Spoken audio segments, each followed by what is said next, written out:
तीन भुवन में सारे भी तेरा रे ज्ञानता शिव स्वरूप शिवकार नमो त्रिलोक समाहि।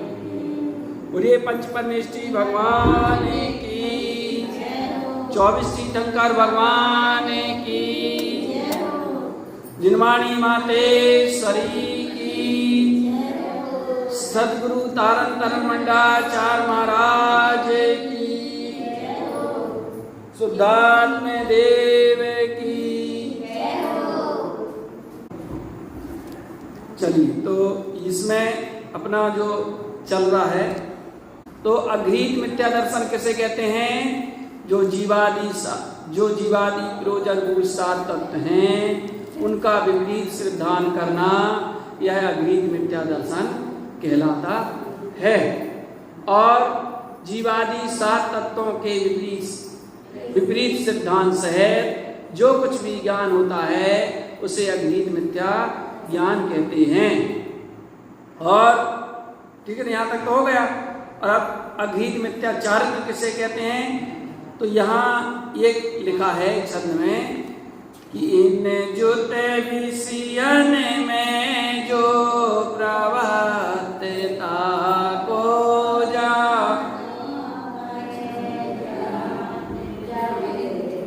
यो मिथ्यात्वादि निसर्ग जे अब जे ग्रहीत सुनिए सुते। इन जुत विषयन में जो प्रवृत्ति, जो पंचेंद्रिय के विषयों में प्रवृत्ति होती है, पंचेंद्रिय समझते हैं है ना, इंद्रियां है ना, तो इंद्रियों के विषयों में प्रवृत्ति वो तो 5 इंद्रियां हैं, बोलो कौन कौन सी?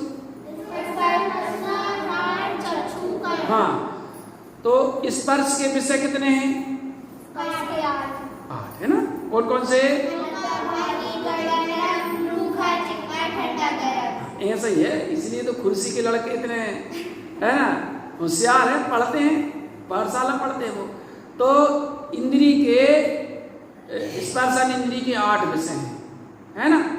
रसना के 5 हैं, घ्राण के 2 हैं, चक्षु के 5 हैं, और कर्ण के 2, सूसर और 2, और स्पर्श के तो 8 हो ही गए है ना।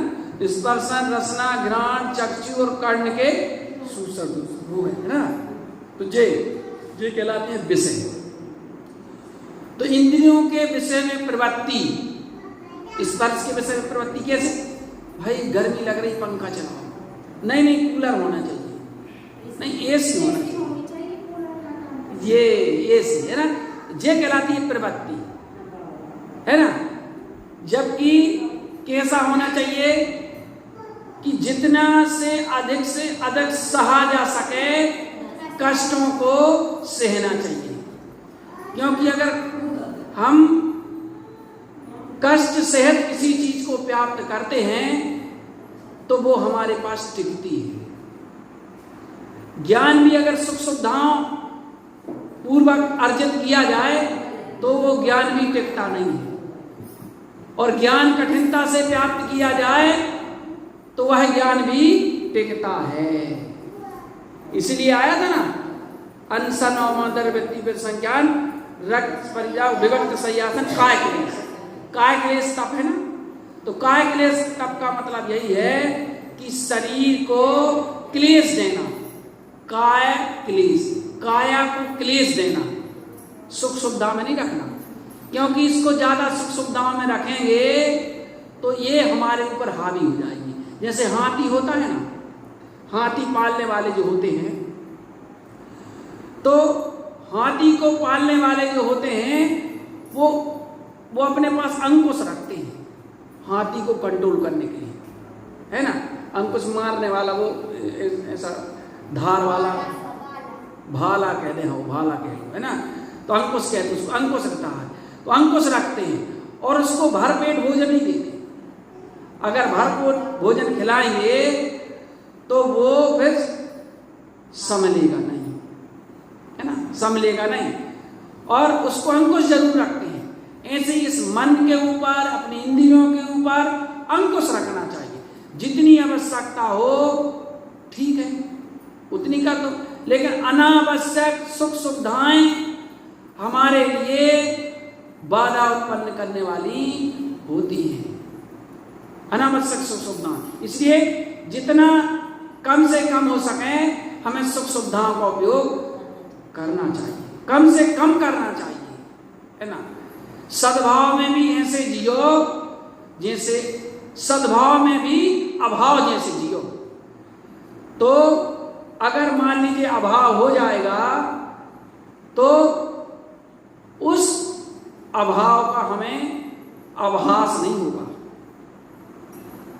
सद्भाव में आभास जैसे जिएंगे तो मान लो कर्मवशात अगर अभाव हो भी गया तो क्या होगा, हमें उस अभाव का आभास नहीं होगा। और अगर तुमने उस विषयों का आदत बना ली, उस विषयों में रहने की, तो वो आदत तुम्हें फिर वो सद्भाव का अभाव होने पर तुम सहन नहीं कर पाओगे। भरत महाराज घर में बैरागी, 6 खंड का राज था, इतना सब वैभव था, लेकिन घर में बैरागी थी। यानी इतना वैभव होते हुए भी वो उसमें लिप्त नहीं थी, उस धन वैभव से लिप्त नहीं थे। कैसे थे? वो तो निर्लिप्त रहते थे, करते थे उपयोग, लेकिन निर्लिप्तता से करते थे, आसक्ति पूर्वक नहीं करते थे, है ना। तो ज्ञानी ऐसे ही होते हैं कि हमें पंचेंद्रिय के विषयों में क्या करना है, लिप्त नहीं होना, लिप्त नहीं होना, है ना, ये बात है।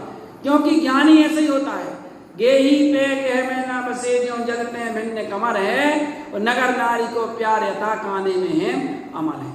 कि सोने को कीचड़ में डाल दिया जाए तो क्या होता है, कितने साल डाल दिया जाए कि वो मलिन हो जाए, नहीं होता।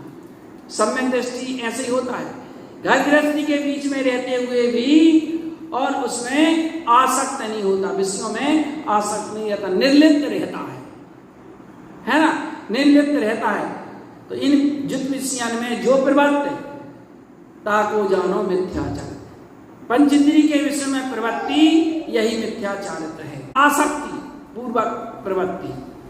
क्योंकि देखो विषयों में मूल है आकांक्षा, आकांक्षा पूर्वक क्या, आकांक्षा पूर्वक आसक्ति, लिप्तता।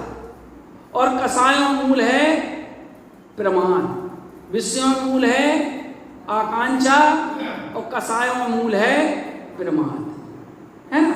तो इन ज्योतिषियन में जो प्रवृत्ति ताको जानो मिथ्याचार, पंचेंद्रिय के विषय में प्रवृत्ति, इसी को अघृत मिथ्याचारित्र कहते हैं, है ना।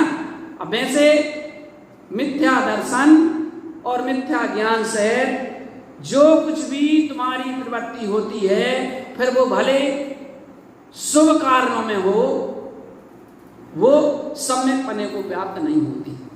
क्योंकि श्रद्धान और ज्ञान बिना अगर अपन प्रभु की भक्ति कर भी लेंगे तो वो भक्ति भी सम्यक नहीं कहलाएगी, वो चारित्र भी सम्यक नहीं कहलाएगा। ठीक है, प्रयास करेंगे, भले अभी वैसा श्रद्धा नहीं हुआ ज्ञान, लेकिन हम फिर भी भक्ति प्रभु की कर रहे हैं तो जम भी सकता है। लेकिन यहाँ इसलिए इन पंचेंद्रिय के विषय में प्रवृत्ति जो है यह मिथ्याचारित्र कहलाती है। यानी पंचेंद्रियों के विषय में प्रवृत्ति कैसी, आसक्ति पूर्वक प्रवृत्ति, वो क्योंकि पंचेंद्रिय के विषयों का सेवन तो सम्यक दृष्टि भी करता है, लेकिन वह निरासक्त भाव पूर्वक करता है, आसक्ति पूर्वक नहीं करता। माँ की गढ़ में, माँ की गुड़ में गड़ रहे, पंख लहे लपटाए, लालच बुरी बना, है ना। मक्खी जो होती है लालच पसार गुड़ में बैठ जाती है और फिर चिपक जाती है और फिर हाथ मले उससे अघृत मिथ्या चारित्र किसे कहते हैं? पंच इंद्रियों के विषय में प्रवृत्ति करना अघृत मिथ्या चारित्र कहलाता है। या ऐसा भी कह सकते हैं कि मिथ्या दर्शन मिथ्या ज्ञान से पंच इंद्रियों के विषय में प्रवृत्ति ये मिथ्या चारित्र कहलाता है। और अगर सम्यक दर्शन और सम्यक ज्ञान हो गया तो पंच इंद्रियों के विषय में प्रवृत्ति होती है तो वह फिर मिथ्या चारित्र नाम नहीं पाती है ना। उस चारित्र मोही का कर्म का सद्भाव के कारण ऐसा होता है, लेकिन वह मिथ्या चारित्र उसका नाम नहीं होता है, वो मिथ्या चारित्र नहीं कहलाता। ठीक है ना। तो यो मिथ्यात्वादी निसर्ग जे अब जे गृहीत सुनिए सुते, इस प्रकार हमने मिथ्यात्वादी निसर्ग जे अघृत मिथ्या दर्शन अघृत मिथ्या ज्ञान और अघृत मिथ्या का कथन किया। अब जे गृहीत सुनिए सुते, आगे हम अघृत मिथ्या दर्शन गृहीत मिथ्या ज्ञान और गृहीत मिथ्याचार के बारे में कहेंगे, है ना। दो भेद कहे थे ना, मिथ्यात् के अघृत मिथ्या और गृहीत मिथ्या। तो अघृत मिथ्यात् का मतलब क्या होता है? जो अनादिकाल से इस जीव के साथ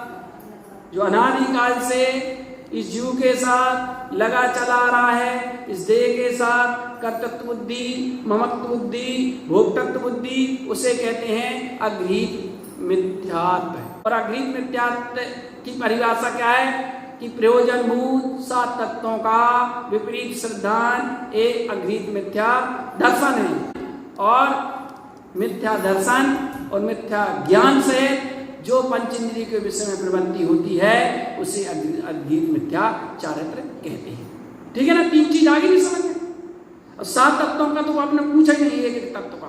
जीव तत्व की भूल क्या है कि पुद्गल नव धर्म काल इनके न्यारी है जीव विचार है। पुद्गल धर्म आकाश और काल, इससे जीव का स्वभाव भिन्न, लेकिन ऐसा नहीं जानना, इसके विपरीत मानना, ये जीव तत्व के विषय में भूल है।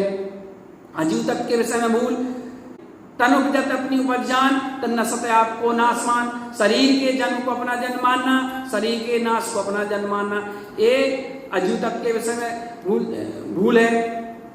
अवासरों के रागादि प्रकटे दुख हैं, इन्हीं को सेवत गिनत चैन।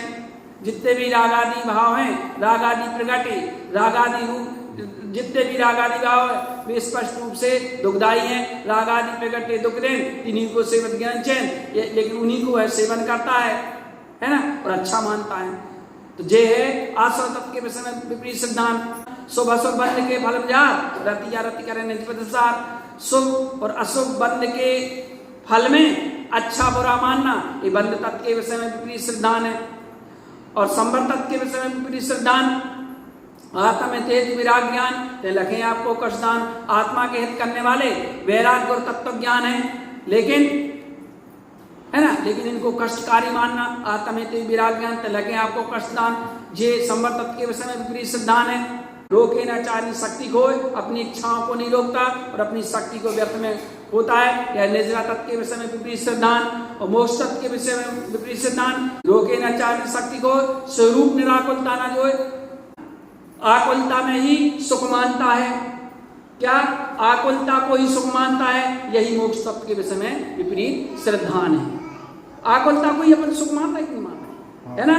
भोजन को अच्छा मान रहे, सोने को अच्छा मान रहे, गर्मी में पंखा चले अच्छा मान रहे, नहाने को अच्छा मान रहे, है ना। ये सब क्या है? ये मोक्ष तत्व का विपरीत सिद्धांत है।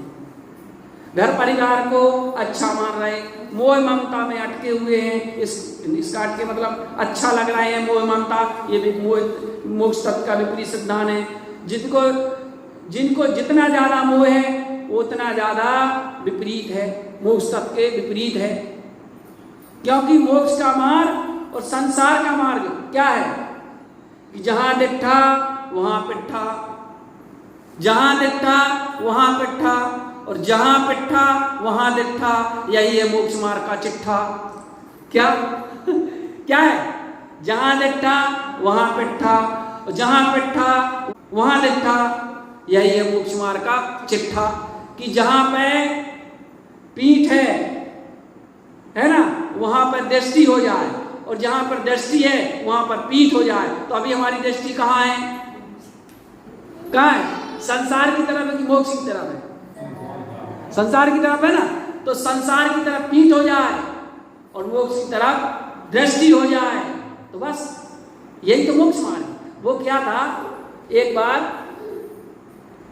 बसंत महाराज जी कहीं जा रहे थे, रास्ते में कहीं जा रहे थे गाड़ी से, तो रास्ते में गाड़ी खराब हो गई, वहीं पर चढ़ाई थी, उस चढ़ाई में गाड़ी उनकी खराब हो गई। तो वो थोड़ा उतरे गाड़ी से और थोड़ा ऊपर पहाड़ की ओर घूमने चले गए। तो ऊपर पहाड़ की ओर घूमने गए तो एक बोर्ड लिखा था, बोर्ड लगा था। तो उस बोर्ड में लिखा था कि सावधान घाट प्रारंभ है। क्या लिखा था? सावधान घाट प्रारंभ है। और आगे चले गए घूमने। अब इसके बाद वापस लौट करके आते हैं तो उसी बोर्ड के पीछे लिखा था धन्यवाद घाट समाप्त। बोर्ड एक ही, लेकिन उसी में दो चीज लिखी थी। एक तरफ लिखा था घाट प्रारंभ और दूसरे तरफ लिखा था धन्यवाद घाट समाप्त। समाप्त, बस यही बात है। ऐसा ही है संसार में कि जब तक संसार की तरफ दृष्टि है, जब तक संसार है, और जैसे ही संसार की तरफ से दृष्टि मुड़ी और अपने आप स्वभाव के प्रति दृष्टि आई हुई, तो वहीं से संसार का समझ लीजिए ह्रास होना प्रारंभ हो गया। बस इतना ही है कि भाई अभी हमारी रुचि ये नहीं कह रहे कि संसार में मत रहो, अरे कहां चले जाओगे? वे भगवान भी संसार ही में हैं, वे भी बस संसार में ही हैं। बस अंतर इतना है कि उनके अंदर संसार नहीं है ना। ये तो संसार में लेकिन उनमें संसार नहीं है, और अपन ये तो संसार में लेकिन अपने अंदर संसार है। बस अंतर इतना ही है। नाव पानी में रहे तो कोई दिक्कत नहीं, और कहां जाएगी नाव? पानी में तो रहेगी नाव, कोई दिक्कत नहीं। लेकिन नाव में अगर पानी आ जाएगा तो क्या होगी? नाव डूब जाएगी। इसलिए डूबने से, नाव को डूबने से बचाना है तो नाव में पानी ना पाए, रहो पानी में रहे कोई दिक्कत नहीं है, संसार में रहो कोई दिक्कत नहीं है ना। लेकिन संसार अंदर नहीं रहे, उससे निरासक्त भाव पूर्वक रहो, सम्यक दृष्टि ज्ञान नहीं रहता। इसलिए तो कहते ना, भाग करके नहीं जाग करके जियो।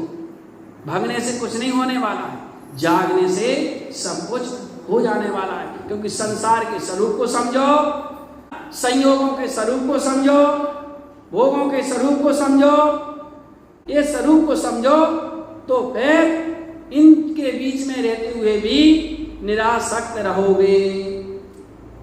और यही निरासक्ति तुम्हें उस मोक्ष महल की सीढ़ी नहीं, छत की प्राप्ति कराने में कारण बन जाएगी, है ना। छत की प्राप्ति अर्थात उस सिद्ध सला की प्राग प्रभार नाम की भूमि को प्राप्त ये जीव हो जाएगा। सिद्ध सला की प्राप्ति कर लेगी, मोक्ष की प्राप्ति कर लेगा। और मोक्ष मतलब किसी स्थान का नाम नहीं है, ध्यान रखना। सिद्ध सला मतलब प्राग प्रभार नाम की भूमि, लोक के अग्रभाग में जो है वहां जाकर के विराजमान हो गए तो मोक्ष हो गया।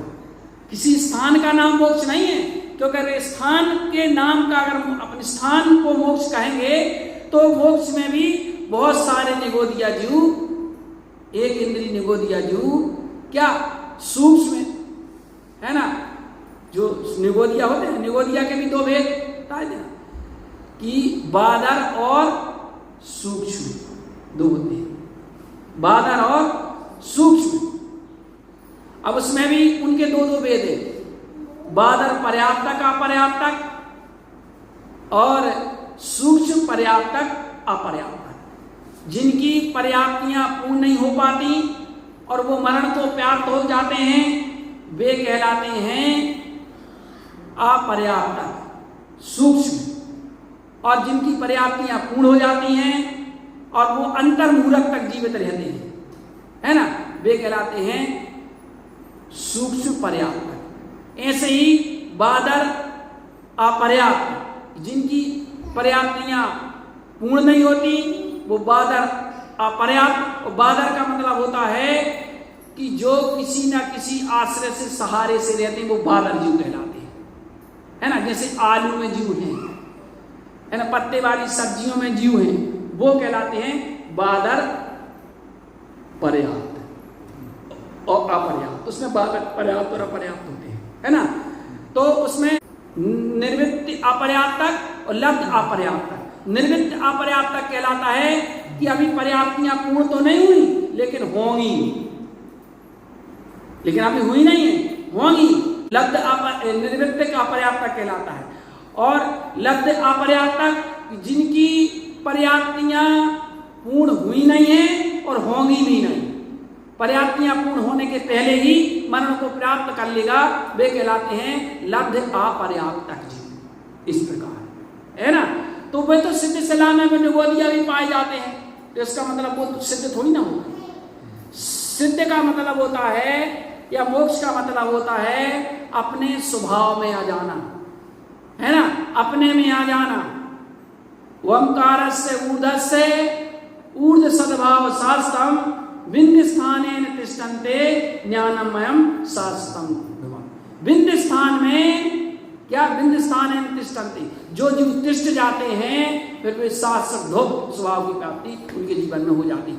तो बिंद स्थान मतलब निर्विकल्प स्थान, निर्विकल्प स्वभाव, अपने आत्म स्वभाव में जो जीव ठहर जाता है उसी का नाम मोक्ष होता है या कहलाता है।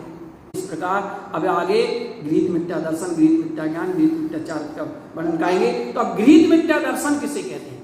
देखो तीन भेद का है ना, गृहीत के तीन, अगृहीत मिथ्या दर्शन, अगृहीत मिथ्या ज्ञान और अगृहीत मिथ्याचार हो गया। अब यहाँ गृहीत मिथ्या दर्शन, गृहीत मिथ्या ज्ञान, गृहीत मिथ्याचार। तो अगृहीत के बारे में बताया था, जीवादि प्रयोजन 7 तत्वों का विपरीत सिद्धांत अगृहीत मिथ्या दर्शन है, और इन 7 तत्वों के विपरीत सिद्धांत से जो ज्ञान होता है वह अगृहीत मिथ्या ज्ञान है ना। और अगृहीत मिथ्या दर्शन और अगृहीत मिथ्या ज्ञान से जो कुछ भी से विषयों में प्रवृत्ति होती है उसे अगृहीत मिथ्याचार कहते हैं। जल्दी जल्दी बता दिया। 7 तत्वों के विपरीत सिद्धांत का नाम अगृहीत मिथ्या दर्शन, और 7 तत्वों के विपरीत सिद्धांत से जो ज्ञान होता है वह कहलाता है अगृहीत मिथ्या ज्ञान, और विपरीत सिद्धांत और विपरीत ज्ञान से यानी अगृहीत मिथ्या दर्शन और अगृहीत मिथ्या ज्ञान से जो कुछ से पंचेंद्रिय के विषय में जो प्रवृत्ति होती है उसे अगृहीत मिथ्याचार कहते हैं। या अपन ऐसा भी कह सकते हैं कि विपरीत सिद्धांत और विपरीत ज्ञान से जो कुछ भी प्रवृत्ति होती है वो मिथ्याचारित कहलाती है। भले तो पूजा कर लो, स्वाध्याय कर लो, वो मिथ्याचारित ही के खाते में सम्यक नहीं माना जाता। हाँ कारण भले हो सकता है, लेकिन अगर मंदिर में अपन पूजा कर रहे हैं, भक्ति कर रहे हैं, तो वो उस सम्यक दर्शन और सम्यक ज्ञान की प्राप्ति में कारण हो सकती है। लेकिन अभी जब तक सिद्धांत और ज्ञान पक्का नहीं हुआ है तब तक वो तुम्हारी भक्ति, तुम्हारा स्वाध्याय, तुम्हारा जाप, तुम्हारी क्रियाएं सम्यक पने को प्राप्त नहीं मानी जाती, नहीं होती। क्योंकि अगर बिगैर श्रद्धान के आप भक्ति कर लो तो वो भक्ति फलदायी होगी, बताओ। अगर अंतरंग में श्रद्धा नहीं है और खूब तुम भक्ति करो, खूब मंजीरा और झांझे और बजाओ, तो बताओ वो फिर भक्ति का तुम्हें फल मिलेगा? भक्ति का फल मिलेगा? नहीं मिलेगा। भाई देखा देखी बजाने लगे या देखा देखी करने लगे तो नहीं मिलेगा फल। ऐसा नहीं समझना नहीं चाची लोग बजाती नहीं को कह रहा है देखिए कहा हमारी का कह रहा है दीदी, क्योंकि यहाँ पर बैठ के किसी को लक्ष्य के लेकर के नहीं कहा जाता, ध्यान होना चाहिए। अगर श्रद्धान से देखो वाल्मीकि थे, वाल्मीकि तो वाल्मीकि जो है क्या कहते रहे, मरा मरा मरा मरा मरा कहते रहे, लेकिन श्रद्धान था तो काम बन गया उनका। अंजन चोर था, बताओ नवोकार मंत्र बना नहीं बना, वो बताया तो कहते नहीं बना, लेकिन इतना कह दिया कि सेठ वचन परमाणु। अरे वो ना कहो क्योंकि नवोकार मंत्र की थोड़ी अपने से लगती है ना, हमसे नहीं बन रहा, लेकिन जैसा सेठ ने कहा वैसे ही हमारा सिद्धांत है, और ऐसा कहा और काट दिया सीखे को, ले काम बन गया ना। तो श्रद्धांत से अगर थोड़ा सा भी ज्ञान होगा तो वो ज्ञान कारकारी होगा, वो चारित्र कारकारी होगा, और अगर श्रद्धान नहीं है, सच्चा श्रद्धान नहीं है, और अगर हम ज्ञान कर लें, हम खूब चार्ज का पालन कर लें, तो फिर वो तुम्हारा कोई कार्यकारी नहीं है। इसलिए श्रद्धान पक्का करो, श्रद्धान पक्का करो, तब वो तुम्हारी भक्ति, तुम्हारा चार्ज पक्का होगा। ठीक है ना। चलिए, तो अब अगृहीत मिथ्या दर्शन, अगृहीत मिथ्या ज्ञान, अगृहीत मिथ्या चार्ज की बात चर्चा पूर्ण हुई। अब गृहीत मिथ्या दर्शन, गृहीत मिथ्या ज्ञान, गृहीत मिथ्या चार्ज, ये क्या है? गृहीत मिथ्या दर्शन बस केवल अपन समझे कि समय हो गया है ना। तो क्या करें? जो कुगुरु कुदेव कुधर्म सेव पोषे चिर दर्शन मोहियो, ये है गृहीत मिथ्या दर्शन। आधी लाइन में गृहीत मिथ्या दर्शन बता दिया। जो कुगुरु कुदेव कुधर्म सेव, जो कुगुरु कुदेव कुधर्म की सेवा करते हैं, यही गृहीत मिथ्या दर्शन कहलाता है। श्री कुगुरु की, कुदेव की, कुधर्म की मान्यता, पूजा कभी नहीं करना चाहिए, नहीं तो वो गृहीत मिथ्या दर्शन कहलाता है। मिथ्यात्व बने जो हमें सम्यक की प्राप्ति में बाधक होता है, जो संसार का कारण है, सब पापों का बाप है, वो मिथ्यात्व है। लोग तो बात की चीज है, ये मिथ्यात्व सब पापों का बाप है ना। और पोषण से दर्शन को इसलिए आगे क्या दिया कि जो कुगुरु कुदेव कुधर्म की सेवा पूजा मान्यता करते हैं, वे अपने मिथ्यात्व का ही पोषण करते हैं। पोषण से दर्शन वो पुष्ट करते हैं, उस मिथ्यात्व को ही पुष्ट करते हैं। अनादिकाल से लगा चला रहा है और उन्हीं की ओर सेवा में लग जाओ तो वो तुम्हारा पुष्ट होगा। जैसे धान होती है ना, या गेहूं होते हैं ना, या कोई फल होता है, तो पहले क्या होता है? फल्ली आती है, और पानी ना गिरे तो क्या रह जाती है? बदरा रह जाती है। बदरा रह जाती है कि नहीं रह जाती है ना। पानी ना गिरे तो बदरा रह जाती है नहीं। और पानी खूब गिरे तो क्या हो जाती है? वो पुष्ट हो जाती है। ऐसा ही अगर तुम मिथ्यात्व का पानी गिराओगे तो वो क्या होगा? वो तुम्हारा मिथ्यात्व और पुष्ट होगा। और अगर इसको पानी नहीं दोगे, क्या मिथ्यात्व का पानी नहीं दोगे फसल में, तो वो बदरा रह जाएगा, कोई काम का नहीं रह जाएगा, मिथ्यात्व सम्यक हो जाएगा। इसलिए क्या करना है? कुगुरु कुदेव कुधर्म की पूजा मान्यता को हमें छोड़ना है, तो हम गृहीत मिथ्यात्व से बच जाएंगे। अब कुगुरु क्या है, कुदेव क्या है, कुधर्म क्या है, उनके विषय में बता करके फिर ज्ञान